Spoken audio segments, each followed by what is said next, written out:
Good evening, ladies and gentlemen. This is Prime News on My Media Prime. My name is Gienda Peldrin Blanche King, Mr. Leo Atebazo, Magasco, Salatiel, Billy Bob Ndiveli Fongo, Musin Derrick, and 56 other entertainers have been awarded medals of honor by the President of the Republic, President Paul Biya, through the Ministry of Arts and Culture in recognition for their contribution towards the growth of the culture sector in Cameroon. The award ceremony took place earlier today in Yaoundé. The national president of the Popular Action Party, Mr. Njang Denis Tabe, has condemned with all energy what he terms undemocratic attitude of the ruling CPDM party on the opposition in Cameroon, particularly the MRC political party of Professor Maurice Kamto. This is contained in a release signed yesterday, November 26, 2020. Details in the following report with Lasha Kinsley. In a release signed on November 26, 2020 by the national president, Njang Denis Tabe, the Popular Action Party condemns what it terms undemocratic attitude of the CPDM-led government on the opposition in Cameroon in general and militants of the MRC party of Professor Maurice Kamto in particular. The communique also notes in part that the systematic crackdown on militants of MRC since September 22, 2020 is a big shame to democracy, liberalism, and a total violation of the 1990 freedom of speech and association laws. The party joins its voice to those of other Cameroonians home and abroad to extend and express their continuous support and encouragement to the leader of MRC, Professor Maurice Kamto, and other militants imprisoned because of their political inclinations. Njang Denis Tabe ended by saying that the action of the CPDM-BIA regime is an indication to the national and international communities of their unpopularity, incompetence, and illegitimacy to Cameroonians. Religious leaders in Cameroon have reaffirmed their stance for peace to reign in the nation. This was top on the list during a two-day capacity building workshop which took place at the Synod office in Boya, aimed at empowering participants with peace-building skills. Clarissa Kowe reports. Drawn from the 10 regions of Cameroon, these are pastors and religious leaders who have come to gain knowledge on conflict resolutions and sustainable peace. Faced with the insecurity of the Boko Haram insurgency in the far north and the Anglophone crisis in the restive English-speaking regions, these participants see the workshop is timely. Respective dioceses in our respective religious communities, that we are able to give a message that is relevant, especially in the context of what we are suffering now in the northwest and southwest regions, and even in the far north region with Boko Haram and all of that. We need to be people of peace. We have suffered more than enough, and the sooner peace comes back to our land, the better for all of us. There is no peace, there is no development. We are trying the best to lead the believers to the best way, to the way of peace. It's for that purpose that we are involved in the peace process. Through video projections and for 2 days, these participants were drilled on the nature of conflict and how they can be peace builders by facilitators drawn from far and near. They need to know how to carry out a complete conflict analysis. And this complete conflict analysis, they have to analyze the causes of the conflict, they have to analyze the actors and the dynamics of the conflict. And then after that, we have talked generally about peace building, how they can go about building peace strategically so that their peace programs can be effective. At the end of the 2 days capacity building workshop, some resolutions were taken. That peace cannot be kept by force, but can only be achieved by understanding. That the government of Cameroon should consider the possibility of mediating and to this crisis, if that is the only option that is needed to end the senseless and armed conflict. As ambassadors of peace, these religious leaders were tasked to preach peace in their various communities. The Catholic University of Buea Douala campus welcomed freshmen and second-year students today for the 2020-2021 academic year. The ceremony, which took place at the Namfang Party Hall, was chaired by the president of CUIB, Professor Julius Victor Ngo. Details with Audrey Zatza. The message is putting God first in all activities, focusing on education, being one another's keeper, and thanking both choir members and organizers for their wonderful animation and ensuring respect of barrier measures against the COVID-19 respectively. In the welcome speech of the president of Catholic University Institute Buea, Professor Victor Julius Ngo, dominated today's freshman and sophomore convocation ceremonies of the CUIB Douala campus, except. This ceremony was essentially an academic ceremony, the mass graduation exercise, which officially recognizes the new students as being part and parcel of the Catholic University Institute of Buea. The ceremony exuberant in Namfang Party House at Bonamusa di Douala as students danced in joyful steps during the mass service for blessing before the start of the event. The president, in his speech, equally stressed on the importance of continuous assessment while calling on lecturers to provide best quality material for students. Ceremony proceeded with an oath-taking of freshmen and sophomores. This was the take-home message of the president of CUIB Douala campus. I want to thank all my students, staff, faculty, who come together for this event to be wonderful. Fokweng Bradley, a second-year student, had this to say. Yes, we should study hard. And when, as you took the oath about professionalism, and our professionalism, we should be true to ourselves. We should be true in what we do. We should respect others. And we should be morally upright. The Entrepreneurial University CUIB Douala campus is an extension of the Catholic University Institute of Buea, which opened doors to students in September 10th with the aim of preparing professional servant leaders with moral and spiritual values to contribute to the sustainable development of their communities. Ceremony thus ended in a festive mood with students chanting with joy.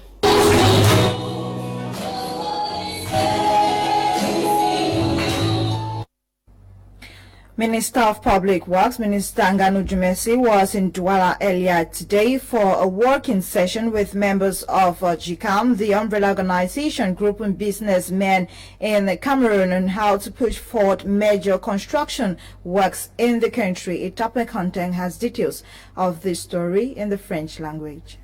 La disponibilité des matériaux sur le marché par les patrons du secteur privé pour le prolongement de la durée de vie des routes en terre est l'une des résolutions à retenir à l'issue de cette rencontre. Extrait. La prolongation de la durée des routes en terre. Il faut que le secteur privé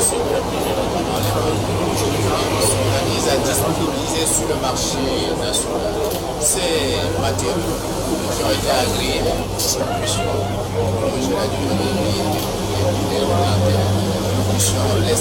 ont participé à cette séance de discussion le président du GCAM, le gouverneur de la région du littoral. Dans le choix d'une entreprise prestataire des projets, la décision revient aux bailleurs de fonds. Nous avons un financement que nous partageons avec un partenaire étranger.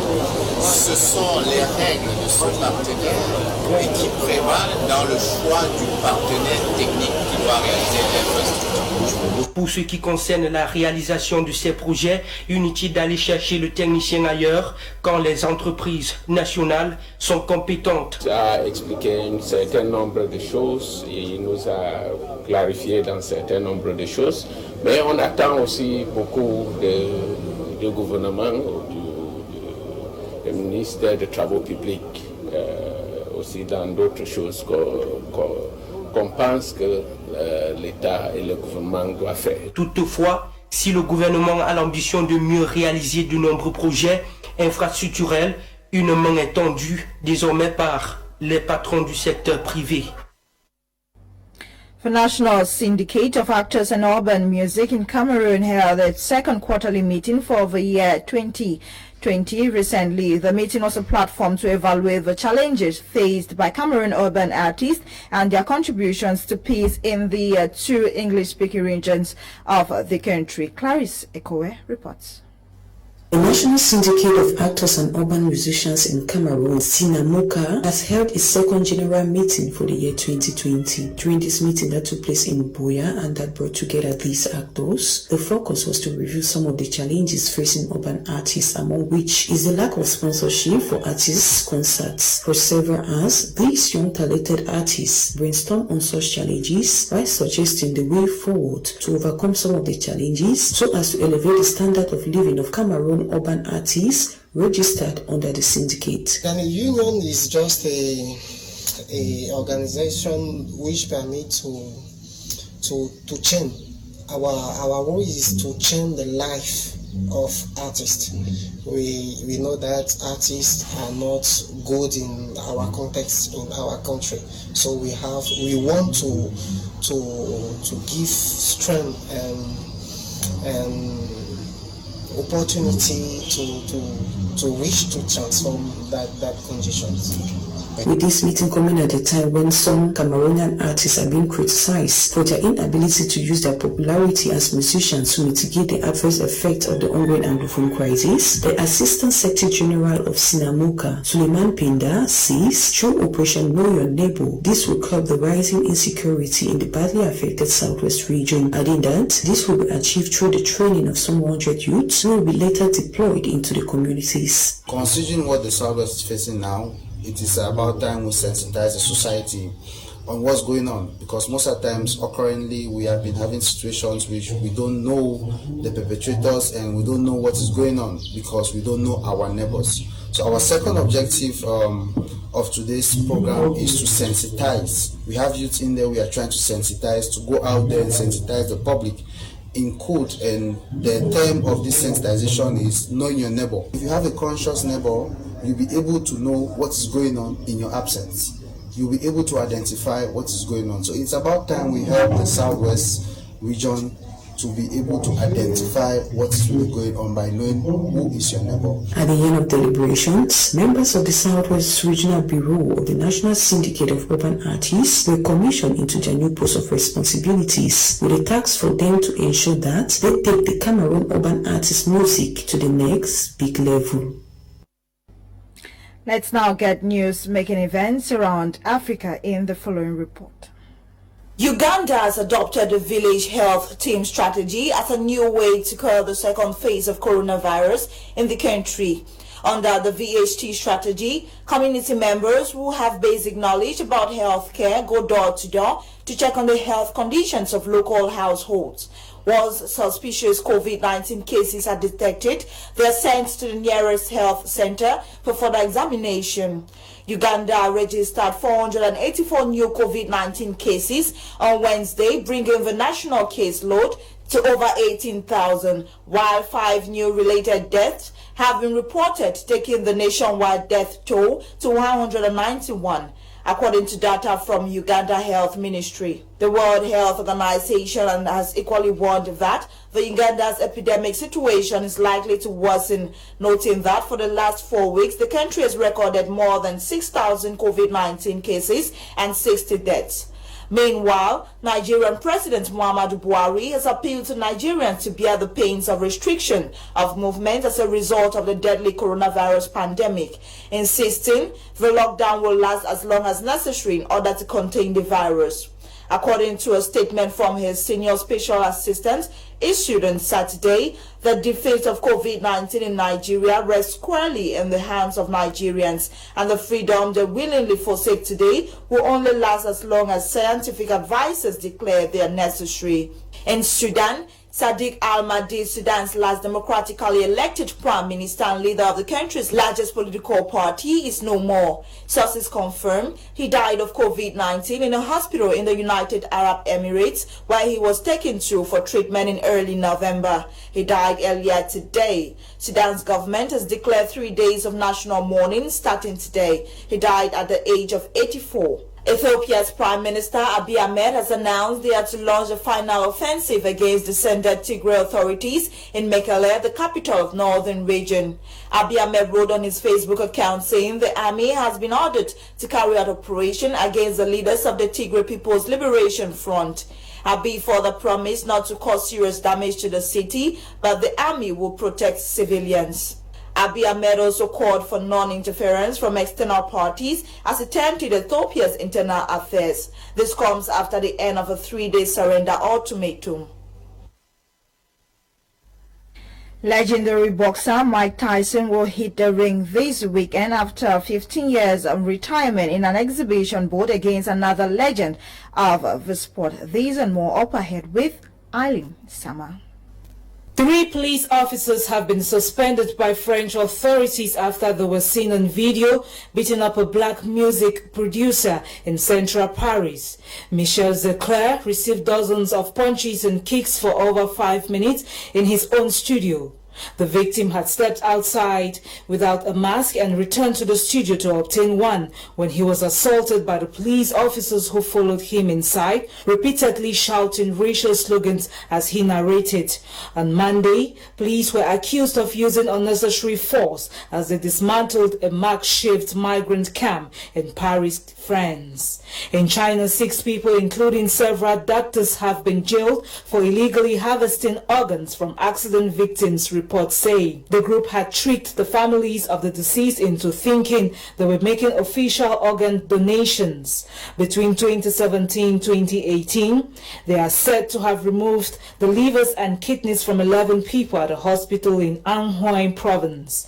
China is grappling with a huge shortage of organs and has struggled to meet demand through public donations. Diego Armando Maradona, Argentina's hand of God football star, was laid to rest on Thursday, November 26th in Buenos Aires, 1 day after he died at the age of 60 from a heart attack. Riots and bloodshed broke out at the legend's funeral as thousands lined the streets to see his coffin. His heartbroken fans lined Buenos Aires streets on Thursday as his coffin was taken out from the Casa Rosada government house to be laid to rest in the outskirts of the city where his parents are also buried.